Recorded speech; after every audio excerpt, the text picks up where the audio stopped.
yo le cuento que esta investigación y esto que vamos a hablar hoy día parte justamente desde cuando yo me empiezo a relacionar con, porque en un hospital de día empiezo a ver las prácticas que se ejercen dentro de los hospitales de día, dentro de los equipos comunitarios, dentro de la salud mental. Haber trabajado por casi 10 años, un poco más en el Barro Luco, me permitió también saber cómo trabajar en el modelo comunitario, pero además también cómo es la psiquiatría por dentro, más allá de los hospitales psiquiátricos que ya ni siquiera hay que saber mucho cómo funciona. Eh, entonces, mi investigación parte ahí justamente cuando veo muchas cosas relacionadas con el abuso de derechos humanos que naturalizamos dentro de las prácticas que tenemos nosotros los profesionales de la salud mental. Bien, entonces lo que les voy a presentar hoy día justamente cómo se llama este trabajo, se llama los efectos performativos de la psiquiatría. Les voy a explicar un poco después de qué se trata lo performativo, pero básicamente a grandes rasgos es como una disciplina o como una ciencia transforma la realidad de las personas. Y sin que estas personas a las cuales se les transformó la realidad sean conscientes de que esa realidad fue cambiada o fue transformada a través de una disciplina científica y todo lo que implica ser una disciplina científica. La teoría de la performatividad es una teoría que viene de los años 60, de los estudios lingüísticos de, de John Austin, entre otros, y que en el fondo en los años 80 y 90 el Centro de Estudios de Edimburgo de Ciencia y Tecnología van a profundizar a través de la tecnología, de cómo la tecnología y cómo la ciencia a través de estos aparatos tecnológicos transforma la realidad humana. Entonces, la sociología, que es el campo donde yo me dediqué a estar, también va a ampliar esto a otros lugares, como por ejemplo la economía o como la salud. En el caso norteamericano hay estudios sobre eso. Y en el caso chileno no había ningún estudio sobre esto, y bueno, este es uno de los primeros estudios que se hace en relación a esto, y bueno, fue financiado casi todo por el Estado a través de la CONICET, hoy día NIT. Entonces, lo primero que hay que decir es que pensar la locura históricamente siempre se ha constituido como un problema, y pensar la locura hoy día sigue siendo un problema. No por nada todavía estamos discutiendo si la ley que salió es buena o mala. Y ello implica pensar siempre a las personas que han sido designadas con etiquetamiento psiquiátrico, es decir, diagnóstico. Y cuando cruzando por distintas experiencias que le relacionan intrínsecamente al campo de la salud mental y en especial a la disciplina psiquiátrica, y decir ahí que el posicionamiento disciplinar se enmarca en el campo de la salud mental y esa psiquiatría que dirige y se relaciona jerárquica y universalmente con el sujeto loco. Y después voy a explicar por qué voy a decir loco. Y siempre dejando a este sujeto diagnosticado en el rol de subordinado frente a esta disciplina que se plantea desde el poder. Entonces, lo que busco más o menos lo que busqué con este trabajo es comprender la experiencia de la locura a la luz de los tratamientos de la psiquiatría que se endosan en la vida del loco en el contexto de la salud mental chilena. Y eso desde un paradigma narrativo, es decir, desde lo que me contaron las personas a propósito de su propia experiencia con varias dimensiones, con la enfermedad, con el hecho de ser nombrado psiquiátricamente, con los terapeutas, con las internaciones administrativas, digamos, con el tratamiento psiquiátrico en general. Y este trabajo se trató justamente de analizar las experiencias de esas personas que participan en el tratamiento psiquiátrico de la salud mental pública chilena y cómo afectó sus vidas finalmente. Y de alguna forma lo que constaté en esta investigación fue que las personas diagnosticadas psiquiátricamente, en ella emerge solamente puro sufrimiento a la hora de relatar su experiencia en los tratamientos. Y eso es bastante interesante pensando en lo que significa la salud mental. Si nos abocamos a las definiciones clásicas como el bienestar social, psicoemocional y físico, entre otros. Y ello es corroborado a través de los relatos que vamos a ir revisando después en situaciones tales como la hospitalización psiquiátrica, el consumo de psicofármacos, el vínculo terapéutico, entre otros. Entonces, lo que voy a mostrarle un poco es el otro lado de la moneda, lo que no nos quieren decir los pacientes, lo que no nos quieren decir en el contexto terapéutico, eso que esconden generalmente, eso que justamente desaparece porque están son conscientes en muchas ocasiones de esa relación de poder. Y estas dimensiones fueron revelando cómo emergía justamente el sufrimiento de las personas y en relación a la salud mental chilena, y que profundiza, al parecer, dicho dolor. Entonces, ante lo anterior, se agregaría una segunda categoría bien importante en que se sustentó el sufrimiento y se va a consolidar en la violencia psiquiátrica, que lo vamos a revisar también, y de esta manera y a través de las mismas dimensiones enunciadas a partir de los relatos del loco, se va a poder ver cómo la violencia psiquiátrica se perpetúa en los tratamientos de la salud mental chilena, a pesar que digamos nosotros, los profesionales, lo contrario. Entonces, todo lo anterior se va a sustentar en una práctica discursiva de la salud mental que se instala de un modo gubernamental. Esto desde muy una perspectiva Foucaultiana, a través de una serie de dispositivos psiquiátricos a lo largo de todo el país: hospitales de día, COSAM, servicios de urgencia, hogares protegidos, hospitales, internaciones psiquiátricas, etcétera, el psicofármaco, entre otras cosas.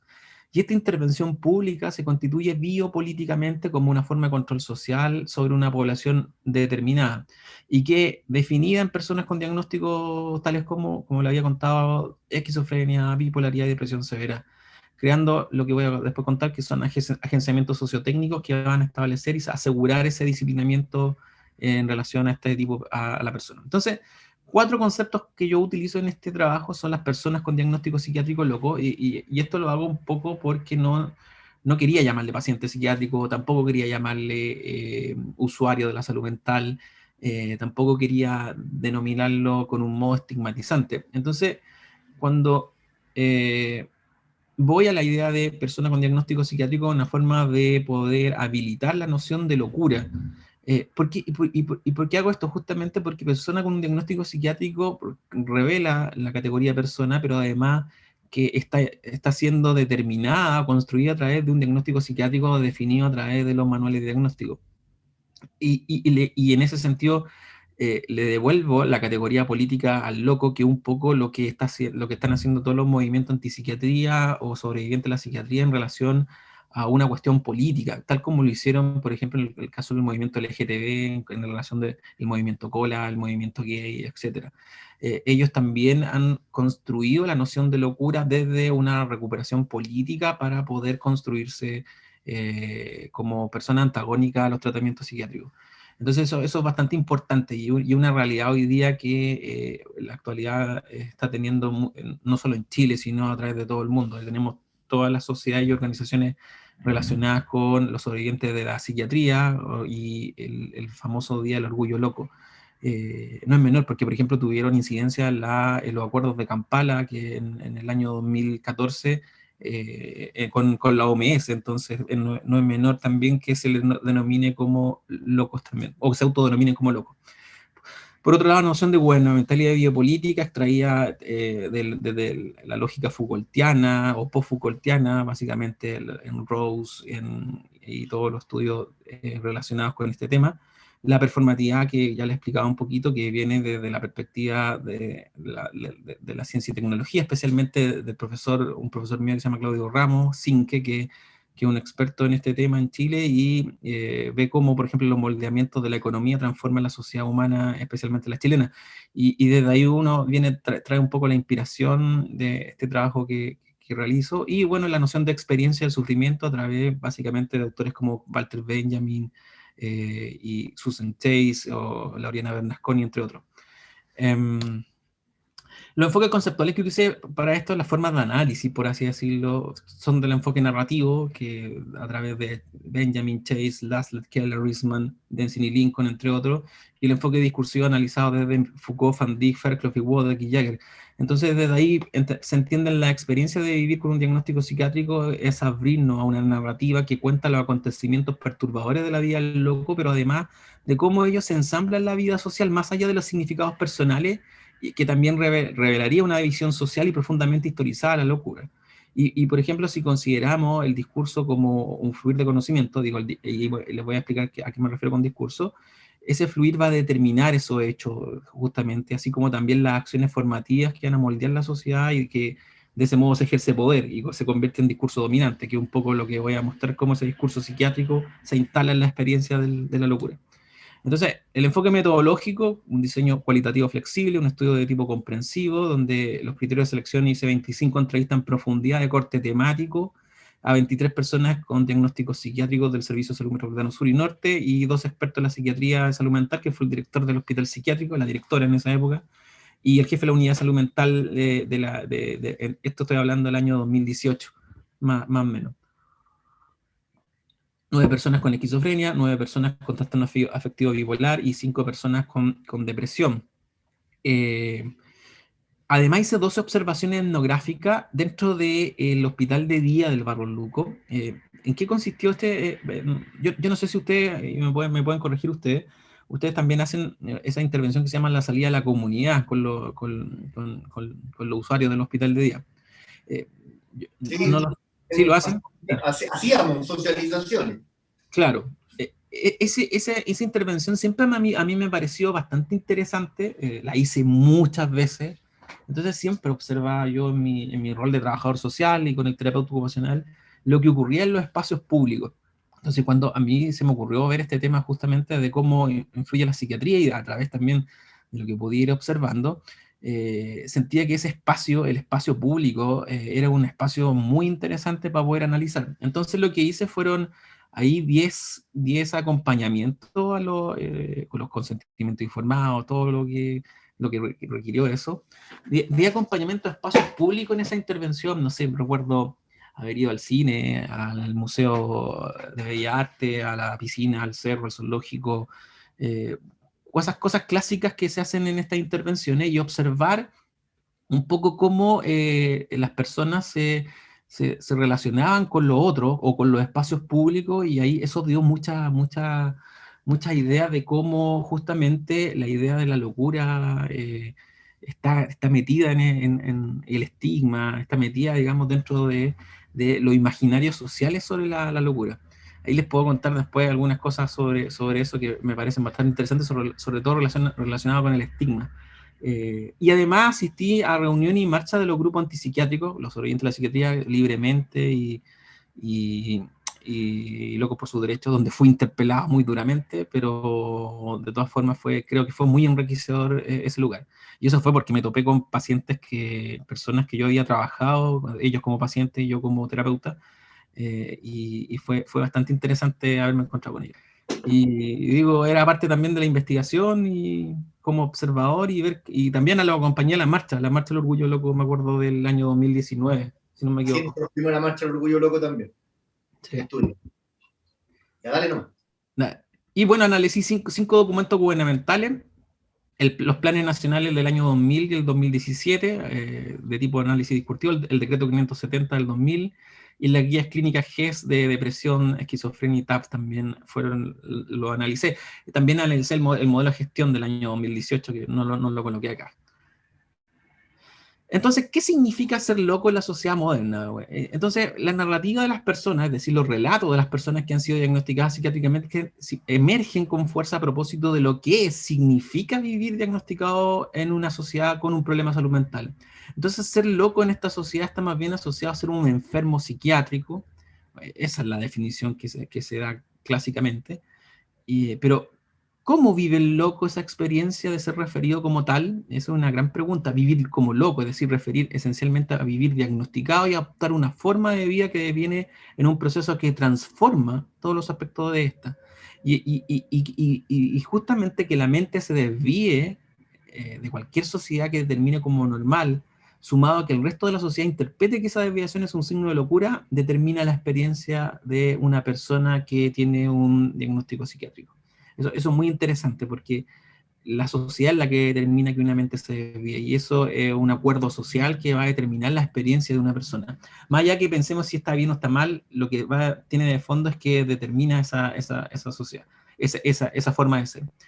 Entonces aquí aparece una de las primeras cosas, que es la violencia y el sufrimiento en la experiencia de ser nombrado psiquiátricamente. Y aquí la aparición casi mágica del diagnóstico psiquiátrico, como la esquizofrenia, por ejemplo, funciona como de una forma violenta en la experiencia de los seres humanos, se constituye como para hacer el mal, y esto lo saco mucho de Manuel Levinas, que es un filósofo judío que vivió la idea de, que bueno, fue diagnosticado como con esquizofrenia y que vivió el holocausto nazi. Él le dice el mal, padecer el mal, de hecho. Y en la vida de las personas que han sido asignadas y asociadas a una enfermedad mental, el diagnóstico se convierte en un mal, lo peor que había podido heredar de algún lugar que no se sabe muy bien de dónde viene.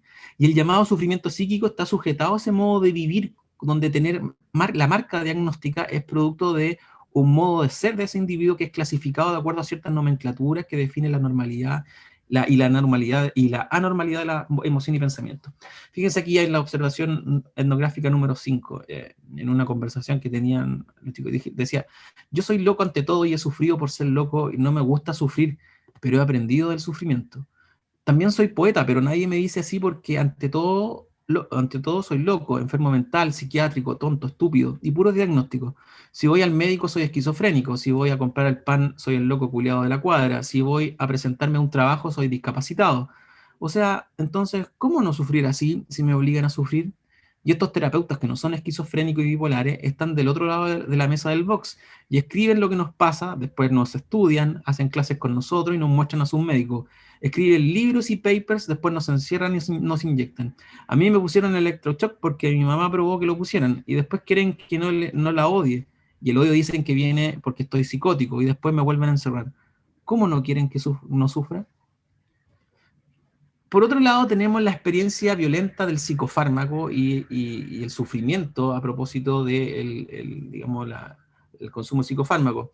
Aquí, siempre cuando hay un tratamiento psiquiátrico, al menos en Chile, emerge de manera inherente y de modo mágico el tratamiento psicofarmacológico. No hay tratamiento psiquiátrico sin tratamiento psicofarmacológico en Chile en la salud pública.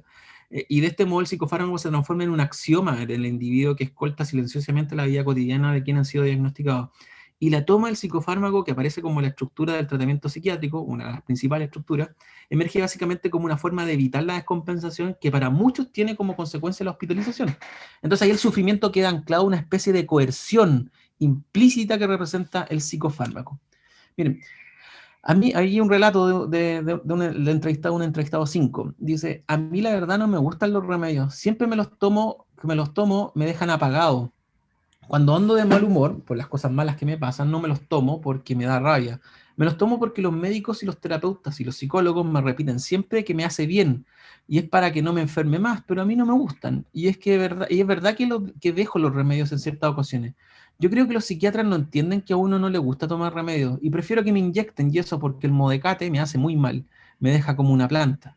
Yo le miento a veces a los médicos, les digo que me tomo los fármacos, pero no es así, pero es porque me da rabia tener esta enfermedad, me enoja mucho. Si les digo que no los tomo, después me hospitalizan en un psiquiátrico nuevamente. Así que después vuelvo a tomarlo. He pasado por varios remedios, la última que he tomado es la clozapina, y si bien me hace mejor que otro, me mantiene salivoso con sueño y no puedo pensar. Por otro lado, la relación del sufrimiento con la hospitalización psiquiátrica. Este debe ser el momento más polémico de todo dentro de la salud mental chilena y creo que a nivel mundial también. Y no es el primero que lo dice, lo dijo Goffman, lo dijo Foucault. No fueron psiquiatras justamente los primeros que lo dijeron, fueron filósofos y sociólogos. Y algunos indican que la hospitalización psiquiátrica sí tiene significaciones positivas, es decir, creen que la hospitalización los beneficia cuando están cursando crisis y por tanto a largo plazo tienen efectos buenos en su vida. Sin embargo, muchos aclaran que una cosa es el beneficio y otro el hecho de estar hospitalizado encerrado, es decir, privado de libertad y el miedo que produce. La hospitalización voluntaria e involuntaria emerge como una narrativa del sufrimiento donde la soledad, la tristeza y el dolor, que en un principio se asocia a lo psíquico o a lo psicopatológico, emerge como una consecuencia radical del abandono. Y la vida cotidiana a lo interior de los hospitales psiquiátricos o de la hospitalización psiquiátrica, funciona como una constante y persistente despersonalización de los sujetos. Nadie explica nada y los internos se convierten en objetos que son manipulados y manejados de modo insospechado. Miren, aquí dos narraciones distintas. O sea, lo que a mí me sucede hospitalizada cuando me descompenso es que no, me quiero ir de ahí, pero anularon mi voluntad. Ahora que lo pienso bien, quería irme y no podía, me lo impedían. Y lo que ocurre después es la reacción normal, creo, de querer irme a mi casa, estar libre y después de eso me amarran, me inyectan y despierto un día después. Eso es traumático. Otro más dice, no deja de ser cruel estar hospitalizado, ya sea en el Horvitz o en el Barro Luco, porque estar encerrado es igual que estar en una cárcel o en un campo de concentración. La diferencia es que acá estamos todos locos, supuestamente.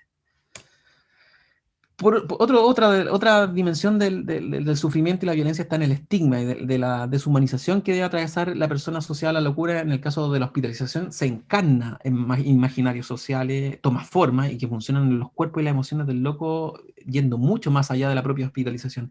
Desde antaño se asocia al loco a la violencia, al crimen, a los desajustes sociales, y el solo hecho de que existan actos sin sentido en la sociedad permite a los medios de comunicación que asocian eventos a problemas psiquiátricos psicológicos, y eso es un clásico hoy día en los matinales, en los reportajes de los noticieros, etc. Y entonces al irrumpir la verdad diagnóstica, sellada a través del informe médico, emerge la verdad científica sobre la experiencia humana. Y aunque sea una persona con que este diagnóstico sea la más tranquila, sea la más apacible, buena, siempre cabe la posibilidad que sea un asesino, y aunque éste niegue o diga que nunca lo podrá hacer, el argumento diagnóstico funciona como un recordatorio del salvajismo de la esquizofrenia, del TAF, de la depresión en cualquier momento y en cualquier momento se podría desatar. Fíjense, 3 relatos distintos. Nos ven como gente negativa, otros creen que los golpearemos, que somos violentos, y nada, nunca he golpeado a nadie, pero uno se enoja y creen que somos asesinos, y todos nos enojamos en la vida, somos tan normales, pero eso nunca podría decirlo a alguien que tiene esquizofrenia, porque no nos creerán. No es para contar que uno tiene esquizofrenia, lo miran mal a uno inmediatamente. Yo he llegado a la conclusión que creen que uno los va a golpear, enterrar un cuchillo, etc. Y eso es de las películas. A uno no le pasa eso, yo no soy violento, a mí me da tristeza y esa es mi enfermedad. El otro relato, no tengo discapacidad y no me gusta que me discriminen, pero para el Estado soy un discapacitado. ¿Qué felicidad puedo tener con eso? Solo raya contra el mundo. Por último, está la violencia médica y profesional, que está asociada al vínculo terapéutico, y cómo los pacientes sufren con respecto a esto. Este es un tema que duele en general cuando presento, porque uno piensa que está haciendo el bien generalmente. Me dice, lo terapéutico, de acuerdo a los discursos psiquiátricos, se consigue como una acción integradora de la promoción y prevención primaria de salud, prevención secundaria y rehabilitación. Eso es lo que dice Desbiat y Moreno. Que el loco narre su propia historia y confíe en el otro, hablando y expresando sus emociones, tiene que ver con el vínculo terapéutico que se da entre el paciente y el profesional que interviene en favor de la recuperación y tratamiento. Y esta correspondencia se ve complejizada si la pudiéramos observar de otro modo, es decir, bajo la propia lupa del sujeto loco. Entonces uno se pregunta desde ahí, ¿cuándo entonces que se volvió violento esto último? Siempre los terapeutas, dice acá, siempre son los terapeutas los que se llegan a nosotros y nos llevan al COSAM y nos encierran. Y cuando ellos suponen que estamos mejor, nos liberan del cautiverio. Ellos nos infantilizan y se hacen pasar por nuestros amigos. Así confiamos en ellos, pero a la hora de encerrarnos no lo dudarán porque están convencidos que es lo mejor. Y nosotros les seguimos creyendo. No cuestiona la relación que uno tenga con el terapeuta, es decir, el psicólogo, el trabajador social, etcétera, a lo que uno le pueda decir, pero es cuestionable que eso se alargue en el tiempo porque es un amigo prefabricado. Varios en ese momento decían, sí, sí, es verdad eso. Ellos se hacen nuestros amigos, pero a la hora de encerrarnos deben hacerlo. Somos como perritos para ellos, nos hacen cariño, pero también nos maltratan. Ellos son los amos. Entonces aquí uno puede ver cómo ahora, a través ya de esta narrativa, uno puede ir a empezar a leer el sufrimiento, el efecto performativo, el efecto transformador de la psiquiatría a través de su ensamblaje sociotécnico. Voy a explicarlo al tiro. De alguna forma, esto funciona de este modo.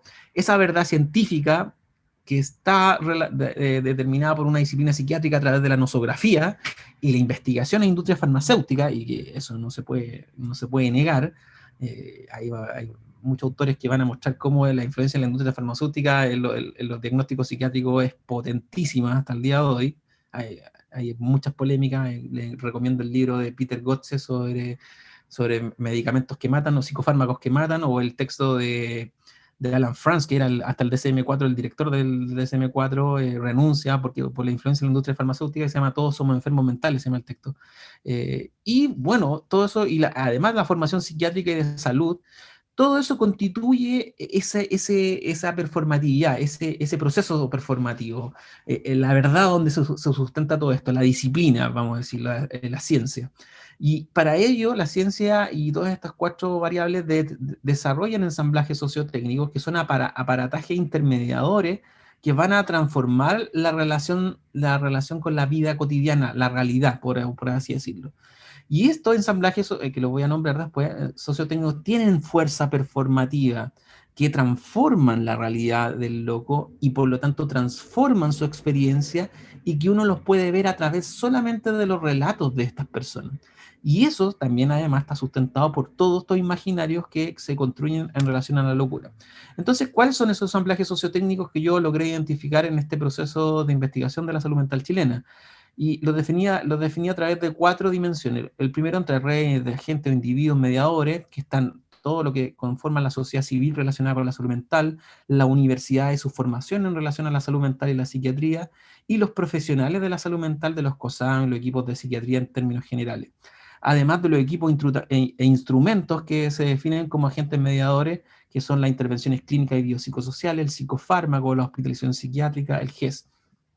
En el fondo lo que quiero decir es que todo este conocimiento científico que la psiquiatría despliega en las operaciones sociales se dispersa a través de mecanismos biopolíticos reproducidos generalmente por prácticas gubernamentales, es decir, el Estado.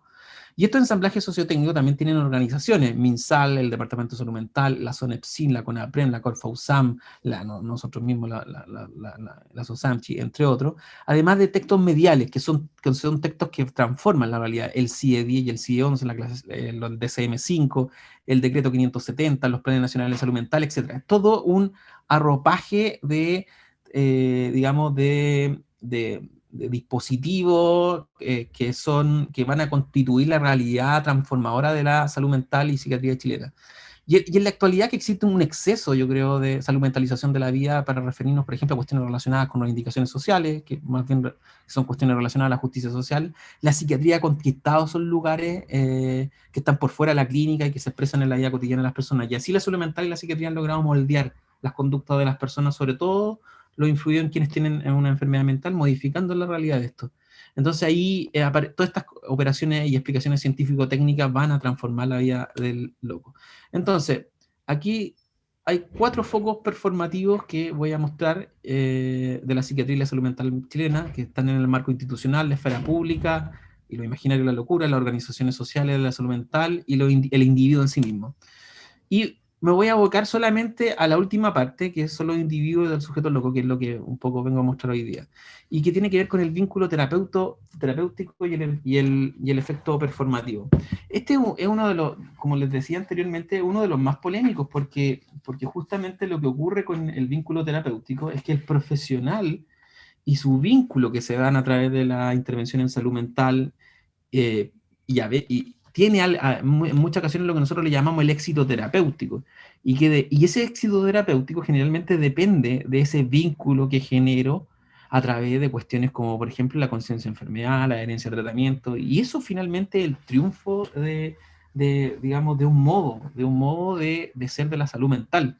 Cuando hablamos de hoy, sí está adherido a tratamiento, logré convencerlo que se tomara los remedios, logré hospitalizarlo, logré de alguna forma generar la conciencia de que él es un enfermo, él tiene una esquizofrenia, etc. Entonces, eso se vuelve para el usuario algo súper complejo porque finalmente todos sabemos que la locura no es per se, sino que hay momentos de locura, vamos a decir entre comillas, o enajenación, como ustedes quieren llamarlo, y que no son necesariamente para siempre. Y en los relatos aparece esto, miren el entrevistado 10, dice, el COSAM ha sido un buen lugar, tiene atención humana, no te tratan mal, porque nunca me han faltado los remedios. La doctora me ve y me pregunta siempre, ¿qué le pasa? Y yo le digo, doctora, yo no funciono con la demás gente, no me entiendo con los demás. Además, los psicólogos y los trabajadores sociales son amables con uno, conversan sobre tus problemas que a uno se los deja para uno, o los conversa con sus compañeros. Ellos se interesan verdaderamente de los problemas de uno, son como amigos, de esos que no encontramos, de esos que nos encontramos por el hecho de tener esquizofrenia. El COSAM es algo importante en mi vida porque justamente es un lugar creado para nosotros, los que tenemos enfermedades mentales. Yo me quedaba mirando el techo en la casa y mi hermana me dijo, ya, te voy a llevar al COSAM porque no tiene ninguna relación con las demás personas. Así, aquí en el COSAM a uno lo mantienen entretenido porque se preocupan por uno. A mí me gusta estar acá en talleres y estoy con los chiquillos, es decir, otros compañeros que les pasa lo mismo que yo. Y me ha ido bien con eso. No podría vivir sin el COSAM hoy. Esto deja para reflexionar justamente de por qué es tan violento el vínculo terapéutico. Fíjense que aquí a un ciudadano lo transformamos en un enfermo mental y dejamos de que esa persona deje de ser ciudadano. Es interesante cuando digo, no puedo vivir sin el COSAM, eso lo podemos reemplazar por cualquier dispositivo psiquiátrico, entre otros. Otro tiene que ver con el bautismo diagnóstico y el efecto performativo. Y el bautismo diagnóstico básicamente es cuando emerge el diagnóstico psiquiátrico, es decir, la nominación. Tú tienes esquizofrenia, tú tienes bipolaridad, lo que aparece con el bautismo diagnóstico es justamente lo que decía anteriormente, un cierto mal, de alguna forma, ese bautismo transforma esa vida del sujeto y moldea conductualmente, generando dolor e inclusive en algunos casos terror, dicen. El médico psiquiatra me dice que tengo una enfermedad mental. Esquizofrenia para mí era algo así como del terror, claro. Eso era para mí porque era lo último, lo más bajo, tener esquizofrenia, mal de la mente, pensar cosas que no son, etc. Es una enfermedad que discapacita a las personas y me convertí en un discapacitado. Mi carnet de invalidez dice eso, soy un discapacitado. Entonces, de un día para otro me convertí en un discapacitado psíquico y yo no me sentía así. Entonces, por eso me costó aceptar mi enfermedad y tuve que aceptar la enfermedad porque los doctores insistían que tenía eso. Entonces dije, ya, bueno, debí aceptar con los años, así que lo soy. Otro entrevistado dice, esto dentro de una observación etnográfica, dice, en Santiago varias veces me han discriminado por ser esquizofrénico, sobre todo cuando presento mi carnet de discapacidad. ¿No es que dice que tengo esquizofrenia y al tiro del título de discapacitado? Bueno, eso es lo que hace el carnet, po. Una vez subí a la micro y le mostré la tarjeta de discapacidad sin querer y el chofer me dijo, así que eres discapacitado y esquizo, ya sube nomás.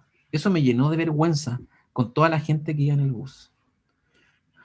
La violencia psiquiátrica como efecto performativo, como dice Walter Benjamin, es cuando el derecho y la justicia se han configurado con cierta violencia, pero como algo necesario cuando se hace bajo el amparo de la ley.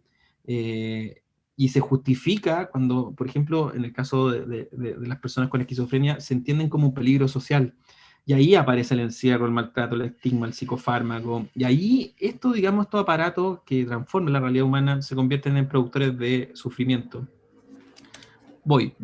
Nos dijeron que nuestras enfermedades son biológicas, genéticas, que nuestras enfermedades son de por vida. Y hay un montón de gente, profesionales, psiquiatras, instituciones y nuestras familias que no están repitiendo con ello constantemente.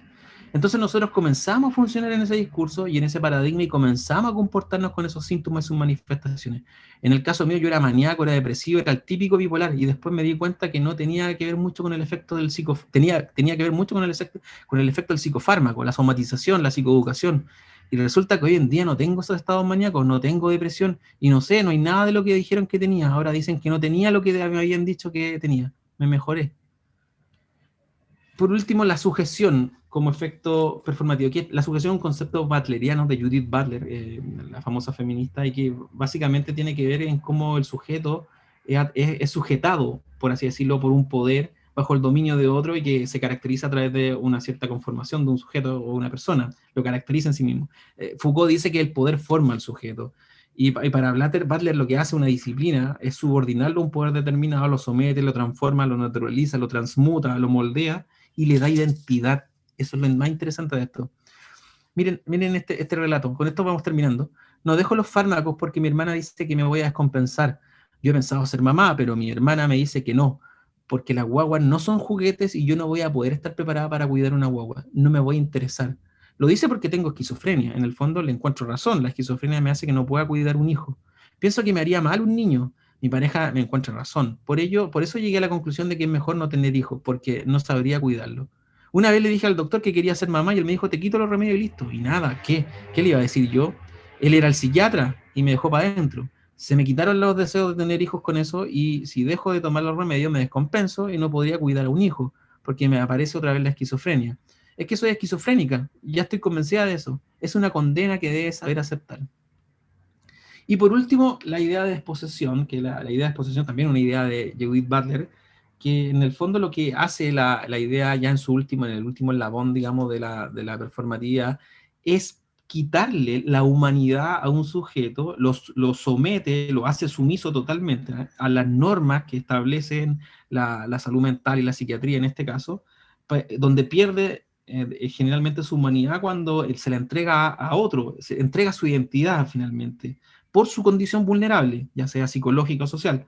Y esa vulnerabilidad que es dada por un experto, está calificada, perdón, por un experto, dada científicamente, y ahí en ese lugar es donde emerge justamente el sufrimiento, y a eso es lo que Judith Butler le llama la desposesión.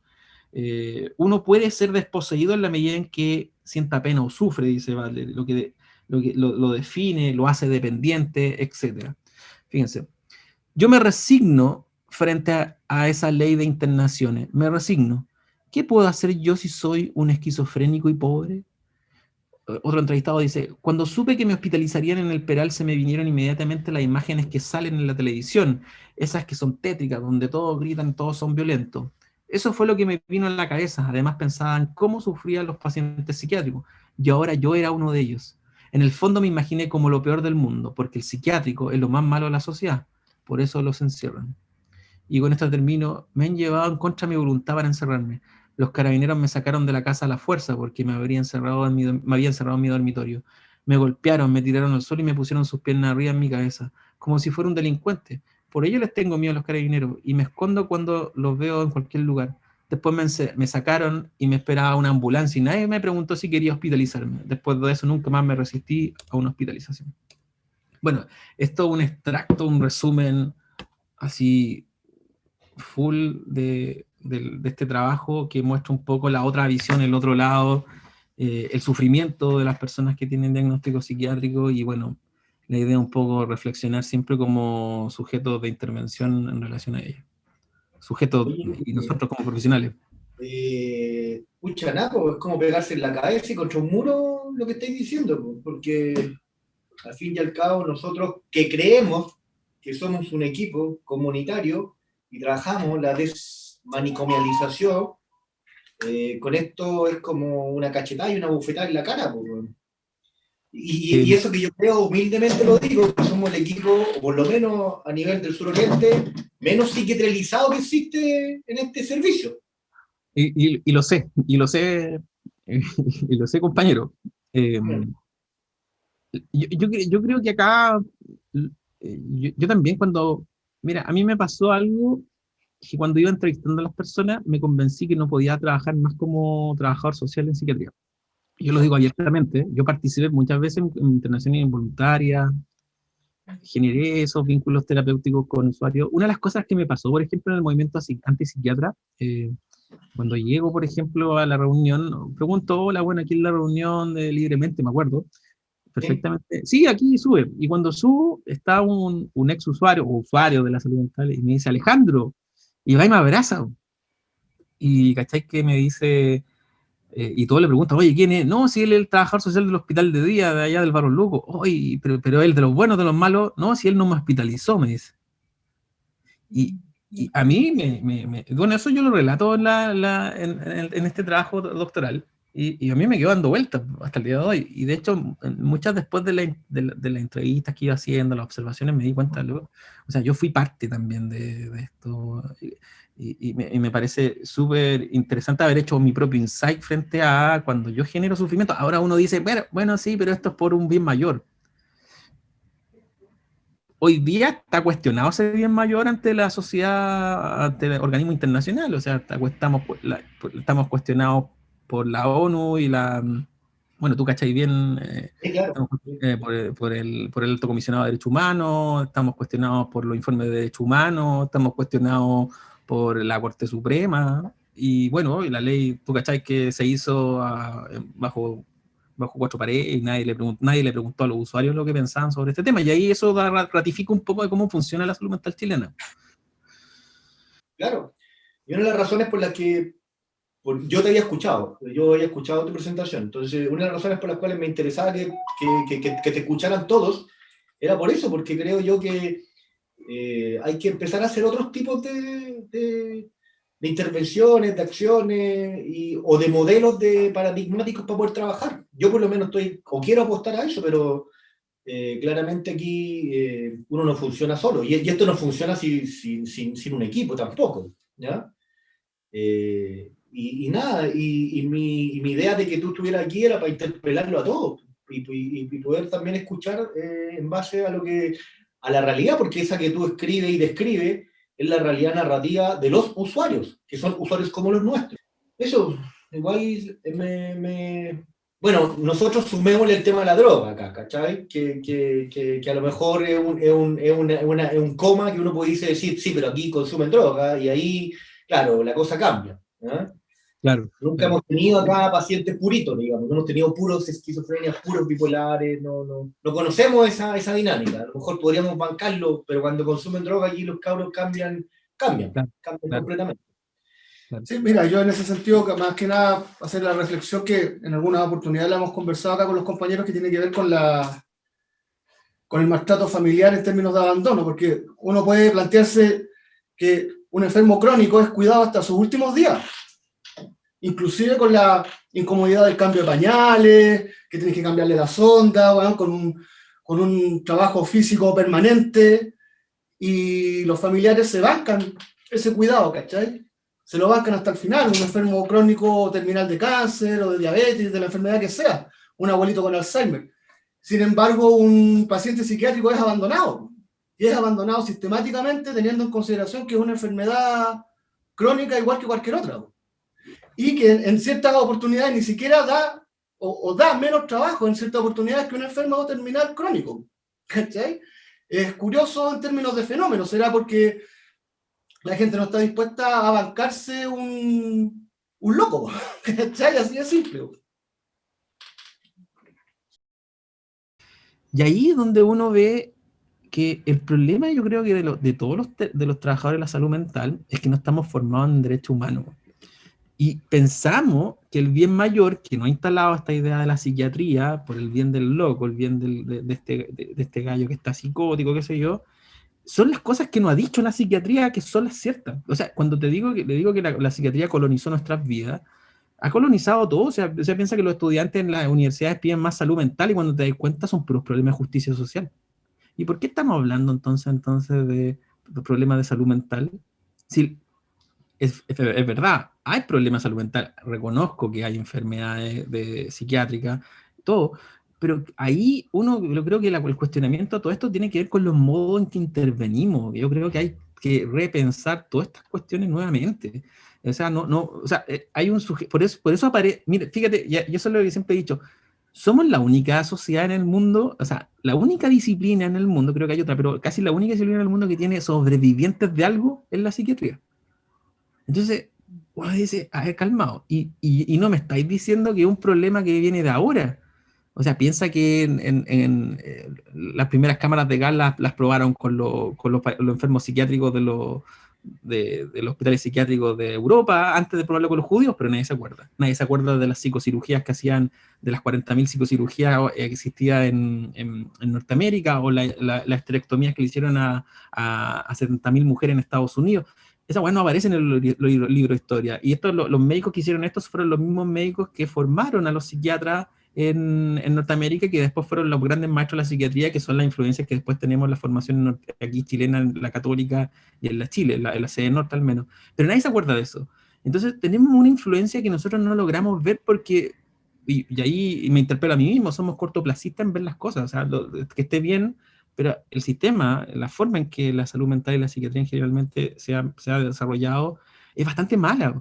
Entonces, esta idea de generarle conciencia a enfermedad, generar conciencia de enfermedad es transformar la mente de otro. O sea, loco, tú soy enfermo, por eso tenés que tomar remedio. Entonces creo que ahí uno de los principales problemas que tenemos nosotros como trabajadores de la salud es que no estamos formados en derechos humanos. Yo creo que todo trabajador de la salud mental debería estar formado en derechos humanos. Eso como principio de algo.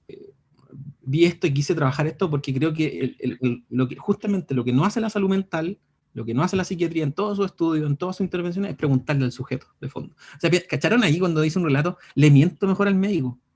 Yo no mostré todos los relatos, pero decían, yo le miento al médico para que no me hospitalice, si finalmente es para que eso. Porque en el hospital la pasan mal. Y ahí, bueno, otros relatos más. O sea, primero también me siento como un poco golpeado. Como decían mis compañeros ahí, claro, es como un charchazo a la pega que hacemos. Pero sí, creo que hay que, o sea, me hace conflicto en también cómo prepararlos para su autonomía, ¿cachai? Para que se desenvuelvan en un mundo. Porque finalmente el entorno es súper agresivo, ¿cachai? El mundo es súper agresivo. Entonces, yo como desde el área de la educación, que soy profe, también al niño en mi caso, o al usuario hay que prepararlo también para que funcione en sociedad, ¿cachai? Para que sea autónomo, para que sea independiente, para que tenga personalidad, en definitiva, para que logre desenvolverse sin pasarlo mal. Entonces, también siento que, o sea, yo estoy súper de acuerdo con despatologizar el tema de la psiquiatría y del tratamiento, pero siento que también los medicamentos son un recurso, que no es el fin en sí, no es el medicamento lo más importante, pero sí puede ser un recurso que le puede servir a cierto sujeto para ser funcional, ¿cachai? Porque en algún momento es probable que se quede solo. Por ahí el Roberto mencionaba que ojalá pueda vivir acompañado por siempre, por toda su vida, pero muchas veces no es así y puede terminar en la calle y puede terminar siendo violado, siendo vulnerado, ¿cachai? Entonces también hay que prepararlo para ser funcional, porque el mundo en el que vivimos es súper agresivo también, po. Entonces también siento que se puede llegar a un equilibrio. Yo como que no me pondría tan fatalista así como la Andrea, pero sí creo que se puede llegar como a un equilibrio, ¿cachai? Adoptar los medicamentos como un recurso, que probablemente no les sirva a todos, pero sí le puede servir a algunos, ¿cachai? Claro, pero ¿cachai? Que ahí a mí me parece la raja. Yo no soy antifármaco, pero cuando uno lee las cosas con los fármacos, por ejemplo, hay otro relato que no lo pongo acá, pero dice, por ejemplo, y que es un clásico, le dije al doctor que me hacía mal ese remedio, pero él me decía que no, que tenía que tomármelo igual. Entonces, después, ¿qué es lo que hacen? Y lo dicen los relatos, puta, no se los puedo mostrar ahora. Decía, entonces me tomaba menos, no sé, era la olanzapina, no sé, por ejemplo. O por ejemplo, pongamos el ejemplo de la clozapina, me daba 700 clozapina, yo me tomaba 400 y andaba bien.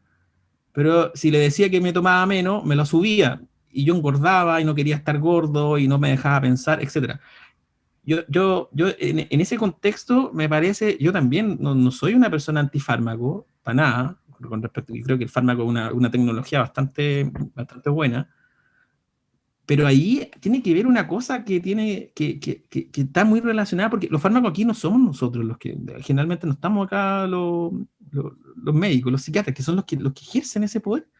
Y ahí hay una relación de poder también con respecto al fármaco. O por ejemplo, si yo te preguntara algo, en Chile nosotros no podemos tener un tratamiento psiquiátrico sin fármaco. Ah, yo te discuto ahí porque en el Alcino sí lo hemos hecho. Tenemos la suerte nosotros como equipo de tener a Sebastián, que pucha, hoy día no está, pero va a después escuchar esta conversación. Y efectivamente él, fíjate como decía Cristian, tenemos la suerte de tenerlo porque él es como súper humano, más que humano, es una persona que considera a la otra persona que es como nuestra forma de movernos con nuestros pacientes. Nosotros somos muy horizontales, ¿cachai? Somos súper cercanos y afectivos con nuestros pacientes. Sí, mira, bueno, me pareció muy interesante tu presentación, Alejandro, y siento que es verdad todo lo que tú has dicho, ya que es la realidad, que en realidad el tema de la salud mental es no solamente el hermanito pobre de la salud general, sino que es un hermanito que nadie sabe nada, que lo rodea como un halo de ignorancia, ¿ya? Yo creo que por eso hay tanta estigmatización, porque la gente no sabe. Delante decía Ornella, claro, a un hipertenso la gente sabe cómo tratarlo, a un diabético también, pero a una persona con un problema mental, un trastorno mental, la gente se asusta porque no sabe, es un problema de ignorancia que debiera impartirse así como la educación cívica en los colegios, también debería impartirse la educación, digamos, en salud, ¿ya? Y abordar todos los problemas de salud, que son muchos. Pero ¿qué pasa? Que en este país y en cualquier sociedad del mundo la gente va a seguir enfermándose, va a seguir con problemas, ¿ya? Y van a seguir apareciendo los trastornos psiquiátricos, en mayor o menor medida. ¿Y qué pasa? Que los pacientes tienen que de alguna forma adaptarse al mundo en que viven, o vivir como puedan, ¿ya? Pero tienen que de alguna forma sobrevivir en el mundo en que están. Eso obviamente va a producir un sufrimiento mental, que tú también lo señalas en tu presentación. Ese sufrimiento lo van a tener que llevar en la vida de ellos, porque les tocó vivir este problema, digamos. Algunas veces van a poder superarlo, ya, y van a poder salir adelante, y van a poder resignificarlo y tener una vida más amable, más buena, y que esté mejor con ellos mismos, ¿ya? van a tener que batallar con los remedios, con los controles médicos, porque eso va a seguir funcionando igual. Yo creo que esta apertura, por ejemplo, a los derechos humanos, que es una cosa que se está viendo en varios ámbitos, va a servir mucho para que la gente no sea tan cruel en general, sea más amable, sea más, digamos, buena persona, en el sentido de que sea más empática con los pacientes. Pero yo creo que lo que tú dices es muy real y es verdad, y tenemos que asumirlo como profesionales de la salud, de salud mental, y tratar de tener un criterio y de tener un límite también, porque por ejemplo si tú ves un paciente descompensado, que está muy alterado y que está, no sé, andando arriba del techo, desnudo, yo creo que en esos casos no queda otra forma que tratar de ayudarlo y de internarlo. ¿Te fijas? Está demasiado alterado. Entonces yo creo que todo obedece al criterio que uno pueda tener y a la realidad, que sea capaz de evaluar bien la situación en que está, digamos, en ese momento. ¿Ya? Ese sería mi aporte. Gracias. Gracias. No, miren, yo, con respecto a la pregunta, los comentarios que ustedes me hacen, o sea, primero decir algo. Yo cuando fui a revisar el tema de la... el tema de la... ¿Por qué me nace hacer un trabajo de este modo? Y es porque también era, tal como ustedes, o sea, un trabajador de la salud mental, era un trabajador social, o sea, nada más que eso. Y veía también cómo habían acciones injustificables de parte nuestra dentro, por ejemplo, en el caso mío, de un hospital general tan famoso como el Barros Luco, en donde hay próceres de la salud mental comunitaria, pero también soy crítico de la psiquiatría. Yo venía de una formación, yo soy de formación de ARSI, entonces venía también con una formación de los derechos humanos muy instalada en mi mente, un pensamiento crítico, todas estas cosas. El tema de por qué digo esto, cuando empiezo a revisar las bases de datos de estudios sobre estudios que revelen la voz del sujeto, me encontré con las dos grandes famosas las bases de datos, que son la Medline y la Sinfo, que son como mundialmente las más conocidas de Estados Unidos y qué sé yo. Y me di cuenta, cuando empecé a revisar, que entre los estudios de 1960 hasta el 2016, el 0,2% eran estudios relacionados con los relatos de los pacientes en salud mental. Estamos hablando de la Sinfo, que es una revista psicológica, y la Medline, que es la revista médica. Entonces, tú ves que en general todo lo que leemos en psiquiatría son de los expertos. Entonces los expertos nos dicen, no, que hay que hacer esto, y los estudios que habían sobre narrativas, por ejemplo, era cómo usar la narrativa en favor del tratamiento. Entonces uno se da cuenta, y cuando quiere hacer un trabajo un poco científico, voy a decir un poco científico, te das cuenta que los relatos de las personas quedan afuera. Entonces, primero que nada, cuando tú, Cristian, me preguntas eso, o sea, si tú me decís que esto es un aporte para la salud mental, no lo veo así, sin más bien un llamado de atención, porque en Chile no hay estudios sobre esto. Recién apareció hace una semana un estudio de la Tatiana Castillo, que es del Orgullo Loco, sobre un tema bien parecido al que había hecho yo, un paper que hizo. Seguramente lo hizo desde el magíster. Pero lo hizo con los propios pacientes de ahí. La diferencia es que estos son pacientes de la salud pública. O sea, son pacientes que vienen a buscar el beneficio, o sea, vienen a buscar el bienestar a nuestros lugares donde nosotros trabajamos. ¿Ya? ¿Y por qué digo esto? Porque es indiscutible que los problemas de salud mental, más allá como se llaman, generan cierto sufrimiento. Pero esto deja indiscutiblemente que nosotros profundizamos a través de cosas que supuestamente van a dar un valor positivo al tratamiento, profundizamos ese sufrimiento. O sea, no puede ser que la hospitalización psiquiátrica sea todavía, tenga abuso de los derechos humanos. O sea, lo sentimos, pero tenemos o generamos otros mecanismos, y bueno, por ejemplo, los consentimientos previos, qué sé yo, pero no podemos hacer que el psicofármaco sea un trabajo violento. O sea, estamos de acuerdo, yo creo que gran parte está de acuerdo con que hay que tomar psicofármacos, pero vemos de repente esquemas farmacológicos que son irrisorios. O sea, la pregunta, cuando ellos te dicen, no, el relato te dice, son amigos prefabricados, y te dice, ellos son los amos, porque finalmente, vamos a ser sinceros, se llama la verdad la milanesa. Nosotros cuando queremos y vemos la necesidad de que una persona tenga que ser hospitalizada, lo hacemos.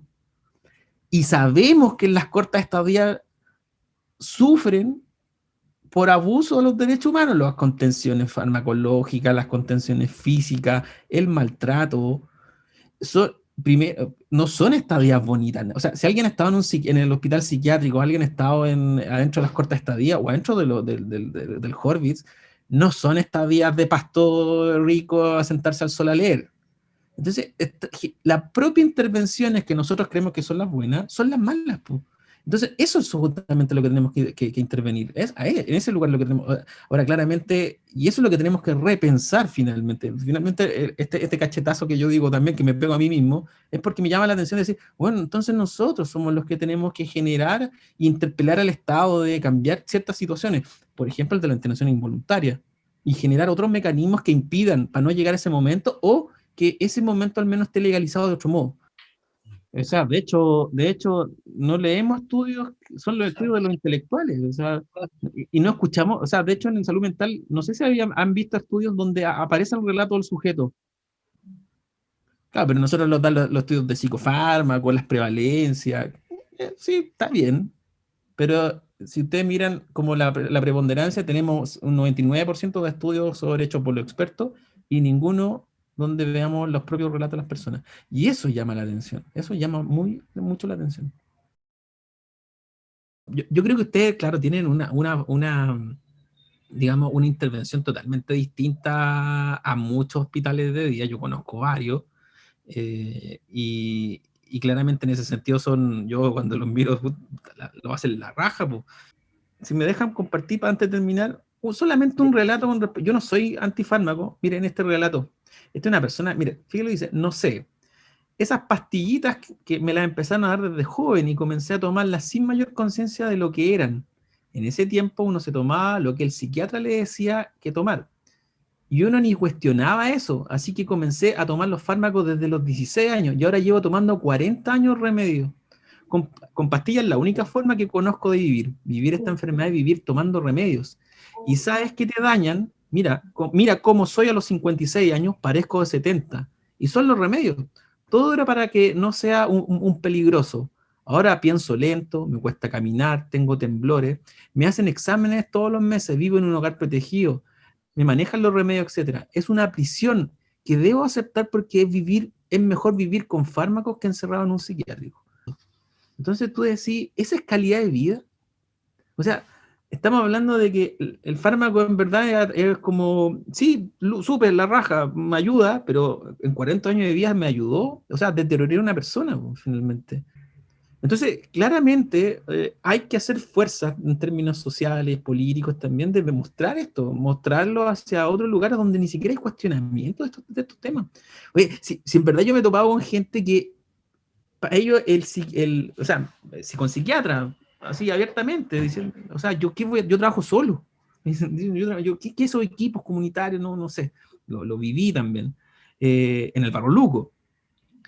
Viví personas que, oye, si aquí la única forma es el electroshock como la única medida, donde le importa nada la opinión de los sujetos. A lo que voy yo de fondo es que a mí me parece súper bien, pero hay que ir como a este tipo de iniciativas que son súper personales, de un grupo que está muy de acuerdo en trabajar de un modo muy determinado, siendo que esto tendría que ser un parámetro público, ¿me cacháis? En nuestra salud. O sea, y eso es lo que no hay, y eso es lo que justamente el gran problema de este tema. Sí.